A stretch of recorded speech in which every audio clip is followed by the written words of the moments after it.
আইপিএলে mega clash, Punjab Kings আর Chennai Super Kings match. Toss জিতে প্রীতি জিন্তার দল ব্যাটিংয়ে, একটা ভালো সংগ্রহের খোঁজে, কিন্তু শুরুতেই উল্টো যাত্রা।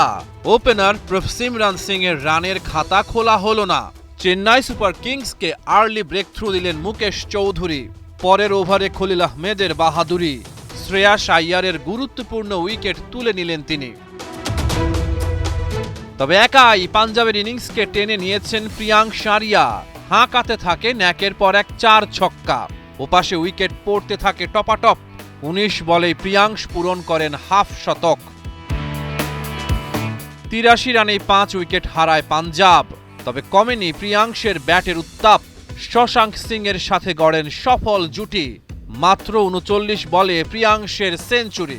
হাঁকিয়েছেন 7টা 4 আর 9টা ওভার বাউন্ডারি। সেঞ্চুরি পূরণ করে আউট হয়ে যান তিনি। কুড়িয়ে নিয়েছেন প্রীতি জিন্তার হাততালি। এরপর শশাঙ্ক আর ইয়ানসেনের তাণ্ডব, 4 ছক্কার উৎসব। 36 বলে অপরাজিত 52 শশাঙ্কের ব্যাটে। ইয়ানসেন 19 বলেই 34 রান করেছে। 219 রান পাঞ্জাব কিংসের বোর্ডে। জবাবে চেন্নাইকে ভালো শুরু দিলেন ডেভন কনওয়ে ও রাচিন রবীন্দ্রা। পাওয়ার প্লেতে সিএসকের সংগ্রহ 59, কোনো উইকেট হারালো না। Glenn Maxwell ভেঙেছেন জুটিটা। 23 বলে 37 রান করে আউট রাচিন রবীন্দ্রা। পরের ওভারে চেন্নাই আবারও উইকেট হারালো। ঋতুরাজ গায়কোয়াড় 1 রানেই ফিরে গেল।